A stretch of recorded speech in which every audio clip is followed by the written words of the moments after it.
മാസത്തിൽ ദർശനം നടത്തേണ്ട ഒരു പുണ്യക്ഷേത്രമുണ്ട് ഇങ്ങ് തമിഴ്നാട്ടിൽ, പഴയ തിരുവിതാംകൂറിൽ, നാഞ്ചിനാട്ടിൽ, പത്മനാഭപുരം കൊട്ടാരത്തിന്റെ തൊട്ടടുത്ത് പത്മനാഭപുരം ശ്രീരാമസ്വാമി ക്ഷേത്രം. രാമനെ ചിന്തിച്ചു ദുഃഖിയായി ഗാരുമീ കോമളഗാത്രിയാം ജാനകി മൂലവും. നാഞ്ചിനാട്ടിന്റെ ഗ്രാമീണ ശാന്തിയിൽ ധ്യാനം പോലൊരു അമ്പലം. ഗോപുരവാതിലിന് മുന്നിൽ നിന്നാൽ ദൂരെ കർക്കിടക കോളുകൊള്ളുന്ന വേളിമല കാണാം. ഇടയ്ക്ക് ചാറിപ്പോകുന്ന ഇളമഴ, കാറ്റിൽ രാമായണ ശീലുകൾ. രാമനാകുന്നതു സാക്ഷാൽ മഹാവിഷ്ണു.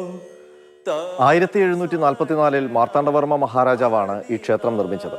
പത്മനാഭപുരം കൊട്ടാരത്തിന് ചുറ്റുമുണ്ടായിരുന്ന മൺകോട്ട അത് കൽക്കോട്ടയാക്കി മാറ്റി നാടിന് സമർപ്പിച്ച അതേ ദിവസം തന്നെയാണ് ഈ ക്ഷേത്രം ദർശനത്തിനായി തുറന്നുകൊടുത്തത്.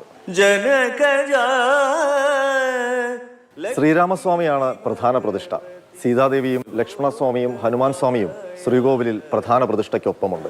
മായാഗുണങ്ങളെ താനവലംബിച്ചു.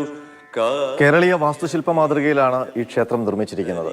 ശ്രീകോവിലും നാലമ്പലവും ചുറ്റമ്പലവും വിളക്കുമാടവും ബലിക്കൽപുരയും ഒക്കെ ഈ ക്ഷേത്രത്തിന്റെ ഭാഗമാണ്. രാജസമായ ഗുണത്തോടു കൂടവേ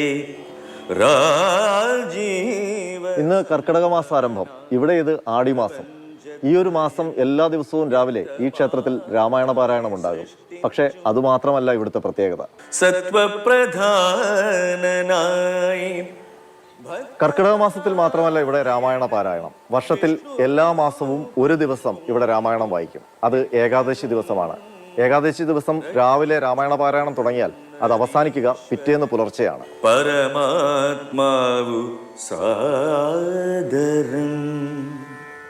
ഇതിനേക്കാളൊക്കെ ഏറെ മറ്റൊരു സവിശേഷത കൂടിയുണ്ട് ഈ ക്ഷേത്രത്തിൽ. അത് രാമായണ കഥ പൂർണ്ണമായും തടിയിൽ കുത്തിവെച്ചിട്ടുണ്ട് ഈ ക്ഷേത്രത്തിൽ.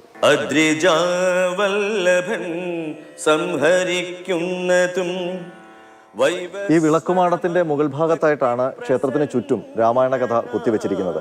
46 ഫ്രെയിമുകളിലാണ് ആ കഥകൾ പറയുന്നത്.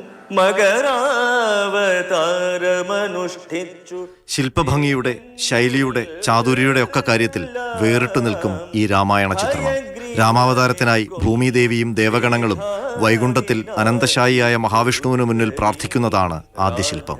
തുടർന്ന് ദശരഥ മഹാരാജാവിന്റെ പുത്രകാമേഷ്ടി യാഗം, ദശരഥ പത്നിമാരുടെ ഗർഭാവസ്ഥയും തൊട്ടിലിൽ കിടക്കുന്ന രാമലക്ഷ്മണ കുമാരന്മാരും, താടകാവധം, സീതാപരിണയം, വനവാസം, സീതാപഹരണം, ലങ്കാദഹനം, രാവണവധം, അങ്ങനെ വികസിക്കുന്നു ഈ ശില്പങ്ങളിൽ രാമകഥ. പട്ടാഭിഷേക ശില്പമാണ് ഏറ്റവും ഒടുവിൽ. ഈ വിളക്കുമാടത്തിലെ ശില്പങ്ങൾക്ക് ഒരു പ്രത്യേകതയുണ്ട്.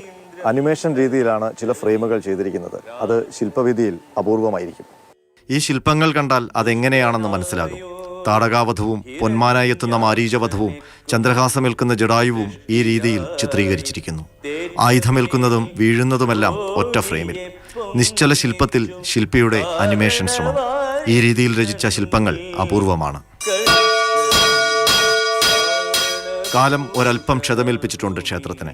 രാമസ്വാമി ക്ഷേത്രവും രാമായണ ശില്പങ്ങളും സംരക്ഷിക്കപ്പെടണം.